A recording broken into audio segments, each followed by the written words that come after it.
नमस्कार, आप देख रहे हैं खबरों का सिलसिला विद हुंजला। आज की बड़ी खबर यह है कि अब सियासी गलियारों में अभद्र भाषा का इस्तेमाल होने लगा है। हालांकि पहले भी होता था मगर इतना नहीं होता था जितना अब होने लगा।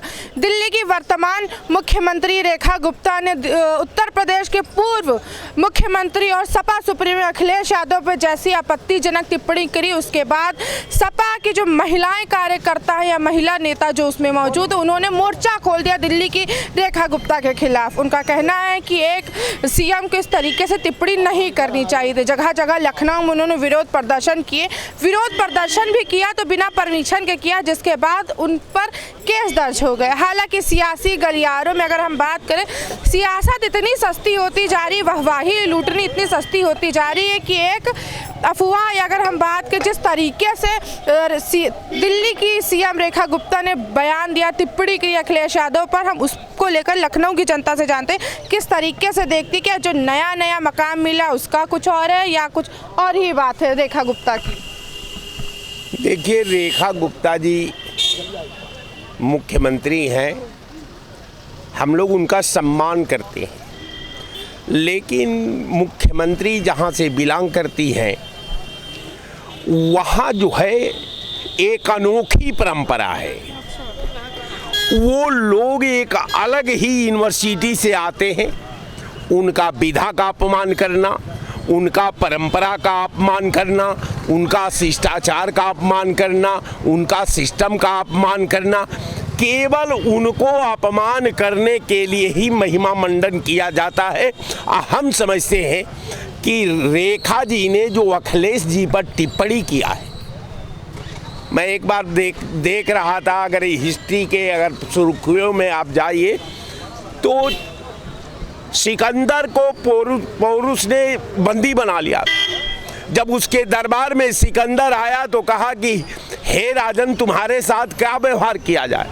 तो उसने कहा कि साहब, एक राजा जो दूसरे राजा के साथ व्यवहार करता है वही व्यवहार मेरे साथ किया जाए। तो कहने का मतलब कि भारतीय जनता पार्टी के नेता अगर कोई परंपरा के परिधि को लांघ देते हैं, उसे अपमानित कर देते हैं, उसे ध्वस्त कर देते हैं, उस पर बमबाद कर देते हैं, तो मेरे जैसा आदमी को कोई खेद इसलिए नहीं होता कि उनके यूनिवर्सिटी में यही ट्रेनिंग दी जाती है। तो रेखा जी अगर अखिलेश जी पर, चूंकि मैं अखिलेश जी का प्रवक्ता नहीं हूं, लेकिन एक समाज का जागरूक नागरिक होने के नाते एक माने आप किसी भी दृष्टिकोण से इस शब्द का आप मूल्यांकन कर लीजिए। अगर एक आदमी अगर पूरे इनके सवाल का अगर समर्थन आपको, जिसके अंदर ज़मीर जिंदा है, जिसके अंदर इंसानियत जिंदा है, जो शब्दों का व्याख्या और व्याकरण को समझता है, अलंकार को समझता है, उस आदमी अगर एक आदमी अगर उनके शब्दों का अगर समर्थन कर दे, केवल एक यूनिवर्सिटी के छात्र ही कर सकते हैं। वो यूनिवर्सिटी भाजपा में है, वही कॉलेज के पढ़े हुए लोग कर सकते हैं। हम देखिए, हम चूंकि हम लोग सपा के समर्थन में नहीं है, न हम सब समाजवादी पार्टी का प्रवक्ता है, लेकिन एक बात है कि परंपरा को बचा लेना चाहिए, इसलिए कि कल आप भी कुर्सी से हटेंगे।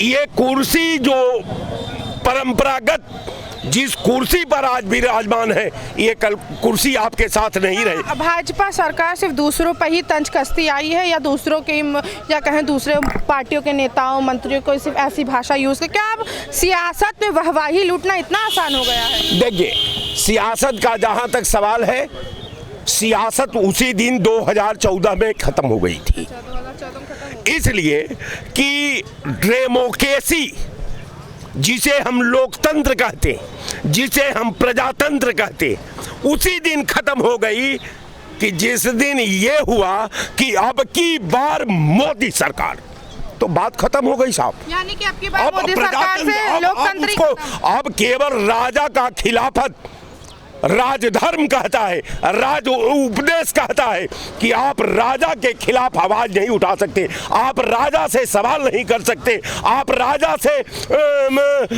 टाक नहीं कर सकते। तो अब की बार मोदी सरकार 2014 में ये प्रधानमंत्री जी बुलवाया करते थे अपने मीटिंगों में। एक सांसद ने उसमें मुहर लगा दिया कि 2014 के बाद भारत आजाद हुआ। तो जब 2014 के बाद पूरा भारत राजतंत्र में तब्दील हो गया तो इनका राजतंत्र इनको मुबारक हो। आप सवाल मोदी जी से पूछने वाले पर मुझे बड़ी तलस आती है कि कहाँ आप सवाल पूछेंगे। मीडिया में चले जाइए वही हालात, अधिकारियों के हाथ चले जाइए वही हालात, आम जनता में चले जाइए वही हालात। यानी कि जो 2014 के बाद से मोदी सरकार आई है उसके बाद किसी को सवाल पूछने का हक नहीं बचा। हक नहीं है। अब पूरा न्याय का गोद जो है शहीद हो गई है, बिलख रही है। नहीं तो 750 दुनिया का हिस्ट्री का अनुकरण कर लीजिए, 750 किसानों ने एक बिल का खात्मा पर 750 किसानों ने आहूत दे दिया। आइए देश ताली बजा रहा था। तो मुझे शर्म आती है ऐसे लोकतंत्र पर। ऐसे लोकतंत्र मुझे शर्म आती है। राय साहब जी का कहना है कि लोकतंत्र उसी दिन खत्म हो गया था जिस दिन मोदी सरकार का नारा लगा था। सही, एक आदमी के से सरकार थोड़ी चलती है, सरकार तो कई लोगों के उससे चलती है। तो अगर एक व्यक्ति पे आ गई सरकार कि केवल एक व्यक्ति ही सरकार चलाएगा, जो भी करेगा एक व्यक्ति का निर्णय ही अंतिम निर्णय होगा, तो वो एक व्यक्ति का निर्णय अंतिम निर्णय होगा, तो फिर लोकतंत्र कहाँ रह गया? ये तो राजतंत्र की तरफ चला गया कि अगर मोदी ने कह दिया तो वही बात माननी होगी, चाहे गलत कहें या सही कहें। आप बताइए, किसानों का मसला भी आया तो मोदी जी जब वहाँ 750 किसानों की जान चली गई तब आए मैदान में, साल भर बाद कहते हैं कि बड़े भारी मन से मैं इस बिल को वापस लेता हूँ। तो आप बताइए, साल भर तक उनको ज्ञान नहीं कि किसान आंदोलन कर रहे हैं। दिल्ली की वर्तमान मुख्यमंत्री रेखा गुप्ता ने अखिलेश यादव पर टिप्पणी की, उसके बाद विवाद छिड़ गया, मोर्चा संभाल लिया सपा की महिला कार्यकर्ताओं ने।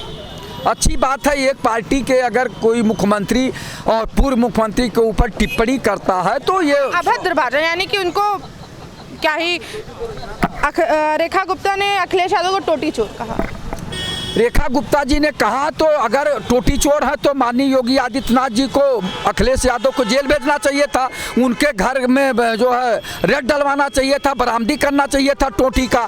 और ये राज संपत्ति अधिकारी या लोक निर्माण विभाग उसका रख रखाव करता है तो उनसे पूछना चाहिए कि ये कहाँ गई टोटी और कहाँ हो गया। अगर रेखा गुप्ता जी इतना बड़ा है तो क्यों नहीं आदरणीय मोदी जी से और अमित शाह जी से कहती कि अखिलेश यादव को अरेस्ट कराइए और वो जो है टोटी जो है बरामद कराइए। केवल बोलना, यानी यहाँ गरीबी, बेबसी, लाचारी, भय, भूख, भ्रष्टाचार, बेरोजगारी, महंगाई से ध्यान हटाने के लिए किसी व्यक्ति पे टिप्पणी कर देना, ये कहाँ का नियम है? रेखा गुप्ता जी अगर ये पूछती कि उत्तर प्रदेश या देश में बेरोजगारी कितनी बड़ी है, महंगाई कितनी बड़ी है, भ्रष्टाचार कितना हो रहा है, इस पे तो बात हो ही नहीं रही। जो मूल मुद्दा है, किसान परेशान, नौजवान परेशान। आप बताइए, IIT करके, बीटेक एमटेक करके, D pharma, B pharma, M pharma करके, ITI पॉलिटेक्निक करके, BEd BTC, लोग बेरोजगार टहल रहे हैं। बच्चे बेरोजगारी का दंश झेल रहे हैं, परेशान है और उस पर कोई बहस नहीं कर रहा है। सपा सुप्रीमो अखिलेश यादव ने, मेरा सवाल सुनिए, सपा सुप्रीमो अखिलेश यादव ने यह भी कह दिया कि राम जी सुमन के खिलाफ अगर कुछ भी होता है, उनके साथ कुछ भी होता है, इसके जिम्मेदार योगी सरकार होगी।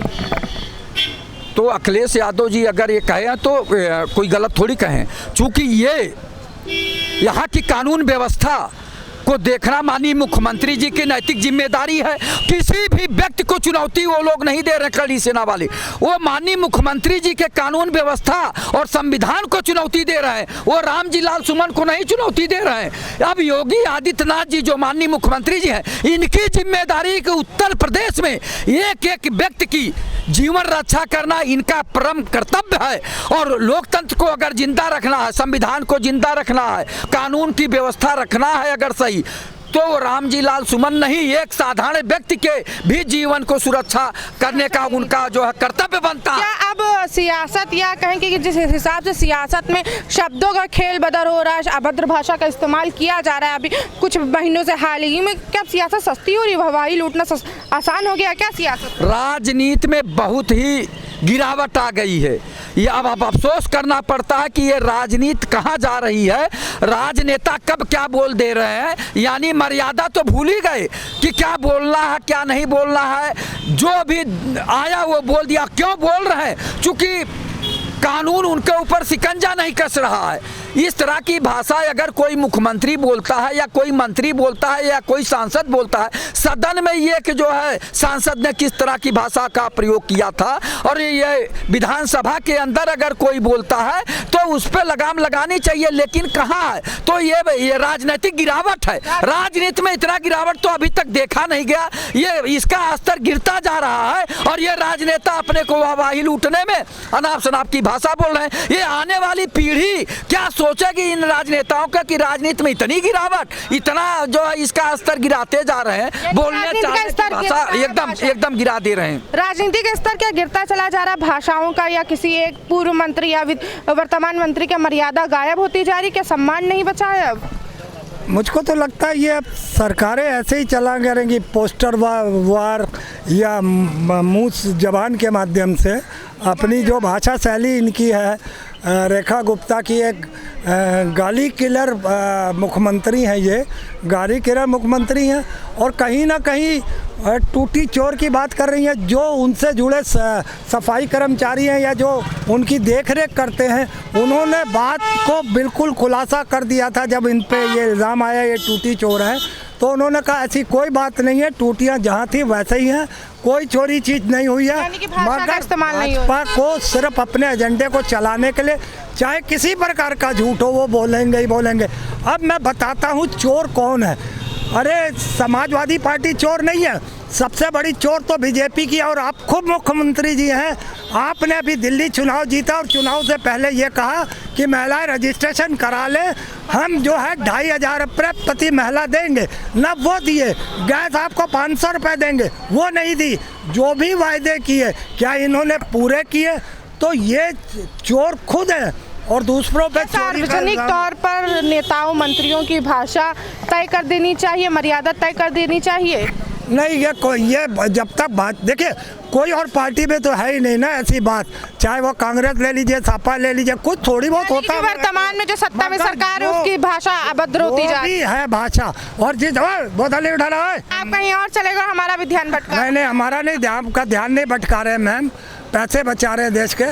वो जल का अपमान कर रहा था।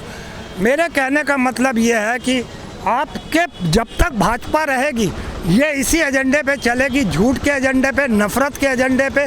ये किसी के साथ अच्छी तरीके से बात नहीं कर पाएगी।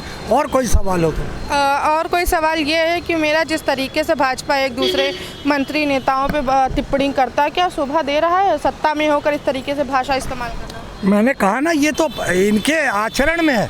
ये इनसे जब तक ये सत्ता में रहेंगे, शिक्षा, रोजगार, स्वास्थ्य, नौकरियां, महंगाई, सुरक्षा पे कुछ नहीं करेंगे। ये मंदिर मस्जिद पे करेंगे, हिंदू मुसलमान पे करेंगे, तेरी बेटी को उठा ले जाएंगे, हाँ, तेरी बेटी को उठा ले जाएंगे, मंगलसूत्र ले जाएंगे, ये तेरी भैंस उठा ले जाएंगे। ये प्रधानमंत्री का आचरण है। जब प्रधानमंत्री ऐसा हो, बेटी बचाओ बेटी पढ़ाओ, तो ऐसे में अगर बेटी पढ़ाओ मैम, मैं 10 वीडियो दिखा सकता हूँ ऐसे एक। अच्छा, ये कह रहे बेटी बचाओ बेटी पढ़ाओ, नहीं बेटी बचाओ बेटी पटाओ कर का नारा मुख्यमंत्री प्रधानमंत्री दे रहे हैं। नहीं, वो देखिए शब्द का एक उच्चारण में गलती हो सकती है। वो एक देश के प्रतिष्ठित प्रधानमंत्री हैं, लेकिन अगर हम वर्तमान समय की राजनीति के बयानबाजी का जो एक स्तर है वो एक सामान्य जीवन से भी नीचे गिर चुका है। मुझे लगता है रेखा गुप्ता अगर भारतीय जनता पार्टी से बाहर हो जाएं, अगर उन्हें भारतीय जनता पार्टी ना पूछे तो वो पार्षद का चुनाव जीतने की औकात नहीं रखती हैं। और दूसरी बात ये है कि भारत का सबसे पॉपुलेटेड स्टेट है उत्तर प्रदेश, जिसका मुख्यमंत्री होना आसान नहीं है।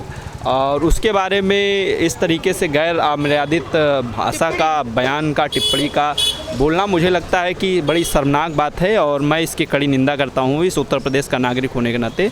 और दूसरी बात मैं ये कहना चाहता हूँ कि देखिए, ये चीज़ लोक निर्माण विभाग तय करेगा। जो टोटी चोर, टोटी चुराई, टोटी उस अगर ऐसा था मान लीजिए नेता ले गए तो उसका जो है FIR लोक निर्माण विभाग करेगा। आपको इसकी तहकीक यानी कि रेखा गुप्ता को कोई हक नहीं बनता इस तरीके से पूर्व मुख्यमंत्री पर इस तरीके की टिप्पणी बयान देने का। नहीं, देखिए ये सब सोशलाइजेशन का प्रोसेस है। भारतीय जनता पार्टी वाहवाही लूटना नहीं, वाहवाही नहीं लूटना, ये कंस्ट्रक्शन करती है भारतीय जनता पार्टी और कहती है कि इनको जितना भी स्तर गिरे स्तर से इनको टॉर्चर करिए, इनको डिमोटिवेट करिए, इस तरीके से जो है डिमोरलाइज करिए, जो नेता संघर्ष करने वाले वो टूट के ख़त्म हो जाएंगे। तो मुझे लगता है कि जो विपक्ष में बैठे लोग हैं उन्हें मजबूती से काम करना चाहिए। ऐसे लोगों को जूता मोरल डाउन ना करे विपक्ष। हाँ, ऐसे लोगों को जूता मार के उनको ये याद दिलाएं कि हमारा वजूद है इस समय वजूद है। वर्तमान में अगर हम बात करें हाल ही में जिस तरीके से भाषा इस्तेमाल करती चली आ रही है सियासत, इसका साफ तौर पर ये होता जा रहा है कि स्तर जो है भाजपा का, या अगर हम बात करें वर्तमान सरकार का, अभद्र भाषा और टिप्पणी करने में सबसे आगे निकलती जा रही है। देखिए, हम हैं, आप हैं, चाहे जो भी है, अमित शाह जो भी है, नरेंद्र मोदी, अमर नहीं है। ये सत्ता है, ये लोकतंत्र है। जनता ने 400 पार की इंदिरा को भी हटा के फेंक दिया था, जनता ने कांग्रेस को भी हटा के उखाड़ के फेंक दिया देश से। तो आप अमर नहीं है यहाँ पे। ये अगर आप गलत सोच रहे हैं तो ये सोच आपकी गलत है। और मुझे लगता है कि आने वाले समय में ये जब परिवर्तन होंगे तो चीज़ें सुधरेंगी, बदलेंगी। यानी कि जब सत्ता परिवर्तन होगा तो जितनी भी भाषाओं का भद्र भाषा हो या टिप्पणी करना, मर्यादा न रखना भाषाओं का, ये सारी चीज़ों में वर्तमान चीज़ें यानी कि बदलाव आएंगे। रेखा गुप्ता ने जिस तरीके से उत्तर प्रदेश के पूर्व मुख्यमंत्री पर टिप्पणी की तो उस पर लोग खुलकर बोले और अपने अपने ओपिनियन सामने रखे। कैमरा पर्सन अजय के साथ मैं अंजला, श्री न्यूज़ लखनऊ। श्री न्यूज़, दमदार खबरें।